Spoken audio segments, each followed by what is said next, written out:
ఈ సువిశాల విశ్వంలో భూమి మీదనే జీవం ఉందా, లేక ఈ అనంత అంతరిక్షంలో మన గ్రహం లాంటి నివాసయోగ్యమైన ప్రాంతాలు ఇంకేమైనా ఉన్నాయా? ఒకవేళ ఉంటే అక్కడ గ్రహాంతర వాసులు జీవిస్తున్నారా? మానవాళిని వేధిస్తున్న ఇలాంటి ప్రశ్నలకు సమాధానాలు కనుగొనేందుకు ప్రపంచవ్యాప్తంగా శాస్త్రవేత్తలు దశాబ్దాలుగా నిరంతర పరిశోధనలు సాగిస్తూనే ఉన్నారు. గ్రహాంతర వాసుల ఉనికిపై ఇప్పటికీ ఖచ్చితమైన తిరుగులేని భౌతిక ఆధారాలు లేకపోయినప్పటికీ అంతరిక్షంలో ఎక్కడో ఒక చోట జీవం ఉండే అవకాశాలు పుష్కలంగా ఉన్నాయని అనేక మంది ఖగోళ శాస్త్రవేత్తలు, పరిశోధకులు బలంగా నమ్ముతున్నారు.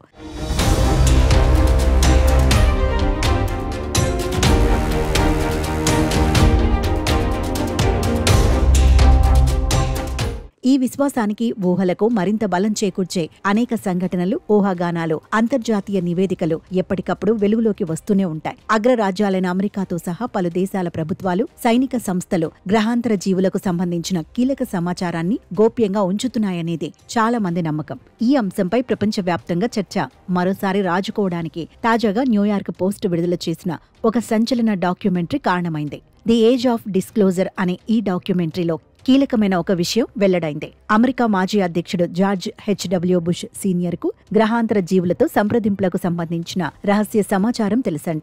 ఈ నివేదిక ప్రకారం 1964వ సంవత్సరంలో న్యూ మెక్సికోలో హోలోమన్ ఎయిర్ ఫోర్స్ బేస్ వద్ద జరిగింది. ఆ సమయంలో వైమానిక దళంలోని సిబ్బంది కొందరు గ్రహాంతర వాసులను ప్రత్యక్షంగా చూశారనేది ఈ డాక్యుమెంటరీలోని ముఖ్యాంశం. ఈ అత్యంత గోప్యమైన సంఘటనకు సంబంధించిన నివేదికను అమెరికా మాజీ అధ్యక్షుడు జార్జ్ బుష్ సీనియర్కు అందించారు. బుష్ 1976, 1977 సంవత్సరాల మధ్య అమెరికా సెంట్రల్ ఇంటెలిజెన్స్ ఏజెన్సీ డైరెక్టర్గా పనిచేసిన విషయం తెలిసిందే. అయితే ఈ కీలక సమావేశానికి సంబంధించిన ఎటువంటి భౌతిక ఆధారాలు ప్రస్తుతం అందుబాటులో లేవని కూడా డాక్యుమెంటరీలో పేర్కొన్నారు.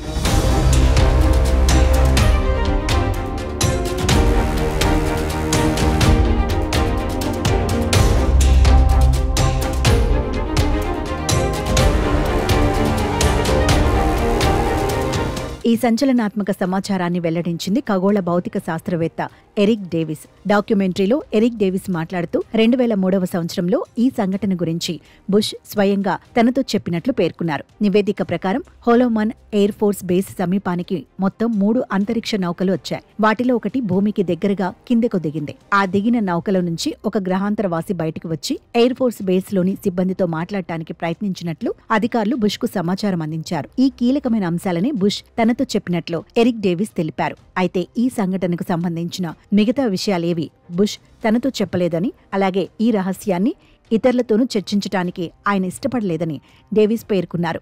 బుష్ ఈ సమాచారాన్ని అత్యంత గోప్యంగా ఉంచినట్లు ఆయన మాటల్లో స్పష్టమవుతోంది. ఈ సంఘటనకు సంబంధించిన మరొక ముఖ్యమైన అంశాన్ని కూడా డాక్యుమెంటరీలో ప్రస్తావించారు. స్టాన్ఫర్డ్ విశ్వవిద్యాలయంలో రోగ నిరోధక శాస్త్రవేత్త, క్యాన్సర్ పరిశోధకుడైన గ్యారీ నోలన్ ఈ విషయంపై ఒక నివేదిక ఇచ్చారు. గ్రహాంతర వాసులకు సమీపంగా వెళ్లిన వైమానిక దళ సిబ్బందికి అనారోగ్య సమస్యలు తలెత్తినట్లు నోలన్ నివేదికలో పేర్కొన్నారు. ఆ సిబ్బందికి కాలిన గాయాలు ఏర్పడటంతో పాటు వారి శరీరంలో అంతర్గత మచ్చలు కూడా ఏర్పడినట్లు గ్యారీ నోలన్ నివేదించారు. ఈ గాయాలు, మచ్చలు గ్రహాంతర నౌక లేదా జీవుల నుంచి విడుదలైన ఏ రకమైన శక్తి ప్రభావం వల్ల సంభవించాయనే దానిపై మరింత పరిశోధన అవసరముంది.